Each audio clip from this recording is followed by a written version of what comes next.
With my latest video, I think I took myself a little too seriously. So for today, we're gonna be picking an easy target. Hey you. You're coming with me. Call of Duty has always been an annual punching bag for me, and it honestly feels like there's no end to Activision's yearly dumpster fire. You'll get your usual offenders jumping onto the game every year, your frat boys, your streamers, those fucking nerds whose relationship with quickscoping is their only means of serotonin. But for this year, I decided I was going to give Call of Duty a chance. Again. You see, in 2019, I bought Modern Warfare thinking it would just be a little game to hold me by until the next big release. Cyberpunk. But then the game ended up being good. Like, really good. A rebooted campaign that tells the story about the slippery slope between resistance and terrorism. Is multiplayer where weapons had more kick than a roided out mule, where I actually had to learn each weapon's different recoil, which felt oddly satisfying. And I think there was something else that came with the game, but it skips my mind. So I gave Black Ops Cold War a shot, and I am fucking pissed. Not because the campaign is shit, not because the zombies is lackluster, not because the multiplayer is shallow as hell. That's the shit that I was hoping I'd be able to say. You wanna know why I'm pissed? It's because Call of Duty Black Ops Cold War 2020 Epic Gaming Edition suck my fucking dick is good, okay? It's actually really good. Just fucking dislike the video. We'll end it here. The one time I want an easy video. The one time, Activision, that I tried to just shit out a video and you go ahead and give us 2 good Call of Duties in a row? Fuck you. Wait, isn't this a good thing? How is this a bad thing? Because now I have to explain to my audience why Call of Duty, the North Korea of games, is actually New Zealand in a fucking ghillie suit. Wait, hold on. Why are we in New Zealand? Because New Zealand is awesome. And I didn't want you to be awesome. I wanted you to suck ass. Haven't you been asking us for years to make Call of Duty good again? No. Yes, maybe. Shut up. We will be splitting this video up into 3 parts. Multiplayer, zombies, and campaign. And I got a lot of things to say about the campaign, so let's begin. Oh, baby, a triple! Modern Warfare's multiplayer was, it was pretty good, man. No more flying through the air like a flamboyant frog with Tourette's. Nah, it's time for a big boy game, mate. Everything just feels better in Modern Warfare. In Modern Warfare, you pull the trigger and you feel that shit. In Modern Warfare, you hit a headshot and you feel that shit. In Modern Warfare, you get to the top of the leaderboard and, oh man, you fucking feel that shit. Modern Warfare 2019 was the second attempt to bring the franchise back to its roots with boots on the ground gameplay and giving itself a hint of realism. But the problem is that Call of Duty over time has become a much faster paced game. With wall running and double jumping, you were in the battle within seconds of spawning. And moving back to boots on the ground combat was obviously going to rub some people the wrong way who might have actually liked the futuristic themes. So what do they do to fix this? Well, I'll tell ya. Sprinting. But faster. The addition of double sprinting made Modern Warfare feel so much faster that the gamer inside of me just, I couldn't fucking handle it, dude. It was amazing. Now I know, this video is meant to be about Cold War, but the reason I need to talk about Modern Warfare is because Black Ops improved upon Modern Warfare's foundation, but also dropped all the bullshit. You see, Cold War saw what Modern Warfare did and doubled down on copying everything they saw. Larger maps, more attachments, and that really isn't a bad thing. But where Cold War succeeds is that they took what gamers hated and changed it. When gamers complain about not understanding the stats, Cold War gave them percentages. When the community didn't like the new map formats, they moved back to the 3-lane design. When people didn't like that customization was restrictive on creative freedom, they made attachments have borderline no downsides. And if I had to summarize Cold War's approach to multiplayer, it would be this. How do we make multiplayer fun? That's not to say that it doesn't have its flaws. The excessive amount of quickscopers this year alone is enough to drive a man fucking insane. But the one thing that fucked me off personally is that Cold War is just really slow. It might just be me, but the absence of the double sprint has made spawning just feel like a fucking chore. I just know that the second that I spawn, it's going to be a pain in the ass to get back into the fight. Sometimes this isn't a problem, as some maps are designed to be much smaller, but when you're on a massive map and not a single vehicle spawns, you're just asking to get skull fucked by some dipshit on the other side of the map. But overall, I can't really complain. Cold War kept what worked and tried to improve upon the community's feedback, and all it cost us was our ability to run. Now get your face masks on, kids. It's time to talk zombies. Cold War Zombies is kind of like ice cream cake. It's colorful, it's messy, and I'm not sure what the creators were on when they made it, but I will never, ever get sick of it. Look, I'll say it again. Cold War's goal is to make shit as fun as possible. They have added a lot of shit to this game in the hopes of making people happy. Custom loadouts, weapon tiers, simple pack-a-punch with new additions like elemental damage and side effects, upgradable perks, special abilities, a more streamlined map where they have faith in your ability to make killing zombies the fun, weapon upgrades, Easter eggs, mini-bosses, bonus rewards for completing challenges, armor slots, kill streaks in zombies, craftable grenades. Need I say more? Also, did I mention that weapon levels are shared between multiplayer and zombies? So if you're keen to try out a weapon in multiplayer but are worried that without attachments it'll get outperformed, just play with it in zombies, level it up, get those attachments you want, so go to fucking town, bro. But let's be honest, I could have just said pack-a-punching weapons is easy again, and that would have made half of you dipshits blast hunk spunk out the wazoo. And I'll say it again for the people at the back. Pack-a-punching weapons is easy again! Look, it's zombies, okay? I'm not gonna give a massive speech on why every follicle on a zombie's forehead gives me wet dreams, okay? It's just nonsensical fun. I feel like it sucks that we only have one single zombies map, but if Cold War follows the trend of giving us free shit like Modern Warfare did, I think we're gonna be just fine. Now, about that campaign.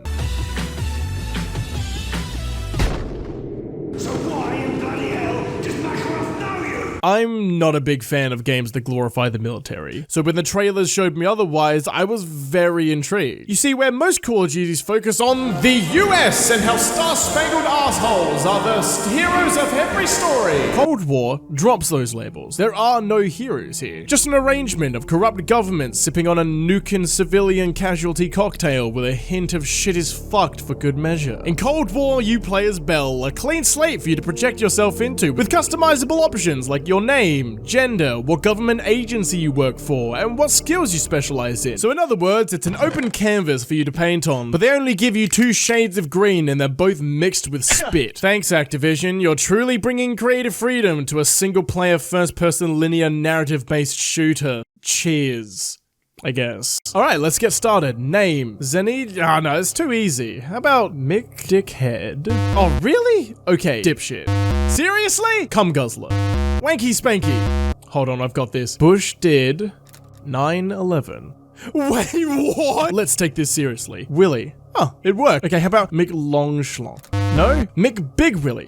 Wait, hold up. You accepted Willie before. What the fuck? Was it the fact that it was big that did it for you? Fuck off. Zenny McCheeseburger. Perfect. Place of birth? Australia, mate. Skin tone? Pasty as fuck. Gender? Nah, mate. That's classified. Zenny Bell McCheeseburger, the only man for the job. I think it's time I introduce you to the rest of the team. If we're going to be talking about the story and who these people are, you've kind of got to get an understanding on, you know, what their deal is. Adler is your team's leader, whose only characteristics are wearing shades inside at night, chain smoking like it's his religion, and in his free time, he's a stand-in at the zoo for a baboon's asshole. And here we have Parker, a skilled, stealthy MI6 agent slash spy who's based in a game where if you ask what its pronouns are, it would probably reply with an explosion. So I'm sure her skill set will be just as useful as a secondhand toothpick. Sims, who has as much character as an actual Sim, so let's just fucking leave this right here. And Lazar, the guy that likes burgers. And for some reason, he has a strange crush on me for some unknown reason. When it comes to the campaign, I want to touch on 3 things that I feel like this game does well. Storytelling, character development, and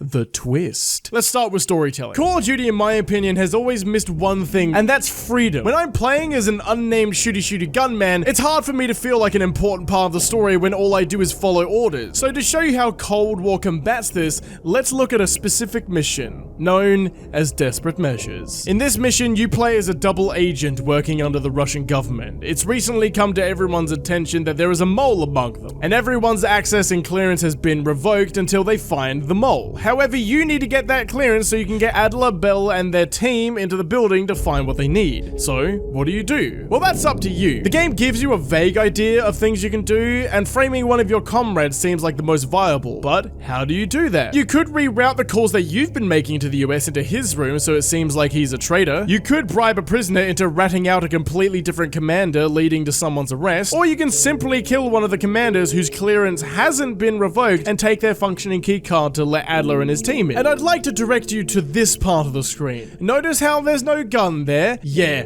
your main weapon here is your mind. And that is some insane shit that I would never expect from a game like Call of Duty. There are so many ways to approach this situation, and it's these kinds of setups that are littered throughout Cold War and lets you feel like you're a big deal in this story. You are important. And it's through segments like this that make you feel like you're one of the main characters. Maybe not, a hero, but you're definitely important in this story. And that is awesome. Stories only really work when your character is deeply rooted in the situation. So by giving you all of these choices and creative freedoms, everything just feels more important. And I feel like that kind of importance has been lacking in recent Call of Duties. Next, we have character development. And I'll say this, your character has no development in the slightest. And just trust me for now when I say that's actually a good thing, okay? That actually helps the game. The characters that do get fleshed out on your team, however, are Adler, Parker, Lazar, Sims, and I'm sorry, I completely forgot that Woods and Mason from Black Ops 1 were here. They're also a part of this game. They're pretty cool, I guess, but they're not really important. These are the characters that get fleshed out the most, and a lot of people disagree with me on this point, and I understand why. It's because the way these characters get developed is really easy to miss. Look, let me just show you. It speaks for itself a lot better than I ever could on its behalf. After every mission, you get to come back to your base of operations and select your next mission, and I was just blasting through this campaign, didn't really give a shit, thought the game was kind of lacking a little bit, but then I walked by Parker and Lazar, and the last thing that I could have ever expected from a Call of Duty game happened,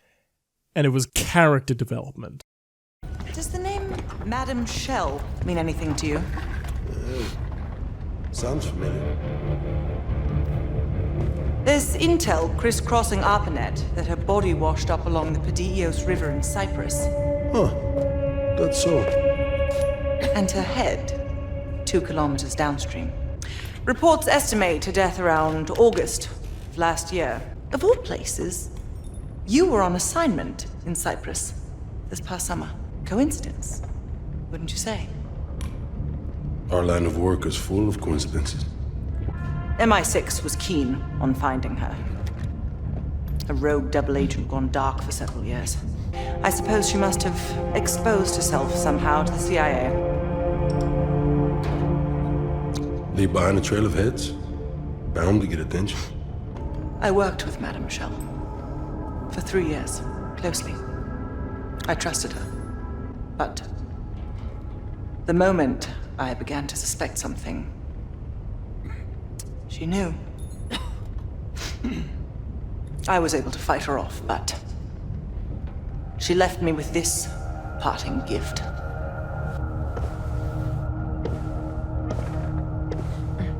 Oof. That's a dirty cut. So imagine my surprise when I read these reports. Madame Shell, body washed up on one bank, head on the other. Ironic, wouldn't you say? I'd call it poetic justice. Lazar.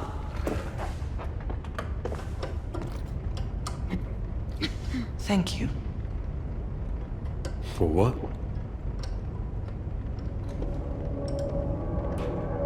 Call of Duty. Character development. This. Fuck. After every single mission, you can come back to the base and there will always be new dialogue that can be shared between all of these characters. Adler talks to Parker, Lazar talks to Sims, Woods talks to Mason, and all of them as well will talk to you. They'll talk about their skills, their trusts, their everlasting desires, and that shit's fucking wild. Do you remember this guy's name? What about this guy? Do you remember this guy? You don't know? You know why? It's because Call of Duty isn't fucking good at this shit, okay? But here it works. I want to see more of this. Please, Activision. Do more of this. And lastly, we have the twist. After failing to find the nukes that the Russian government stole from the US military, Adler is forced to use one card that he's been keeping up his sleeve. And what's this big thing he's got that's going to save the world? it's you. And at first I was really confused, but fuck it, I kept playing. There is something in your memory from years ago that will direct Adler to the nukes. Adler drugs you up in the hopes of walking you through your memories in order to find the something that he needs. You don't know what it is, but he does. And that doesn't really make that much sense. So you keep playing. Adler walks you through your memories you never knew you had. He tells you that you once knew the big bad guy of the game, but that doesn't really make any sense. The game started here. I didn't experience any of that shit. This doesn't make sense. So you keep playing. Adler tells you where to go, and you can obey him or reject his story. And if you reject his story, you start finding out the truth. You start seeing his face in your memories. Adler retells the same story over and over again in the hopes of leading you down the right path, but every time he tells you about your past, it changes. Memories are objective truths. They are fixed, unchangeable, and yet my past keeps changing. You see a red door, you enter, everything starts again. You find a red door, you enter, everything starts again. You find a red door, you enter, and boom, everything clicks. You have this memory. You're in a truck. You're sharing details with a friend. He gets angry at you and he shoots you. He sees you as competition and tries to kill you. Now, why is this so significant? Well, let's jump back to the second mission of the entire game, before we even started playing as Bell. You're playing as Mason, and you've infiltrated a Russian airbase. A truck pulls up, and a man gets out and kills everyone in the truck. Wait a minute. Perseus thinks too highly of you. I don't want the competition.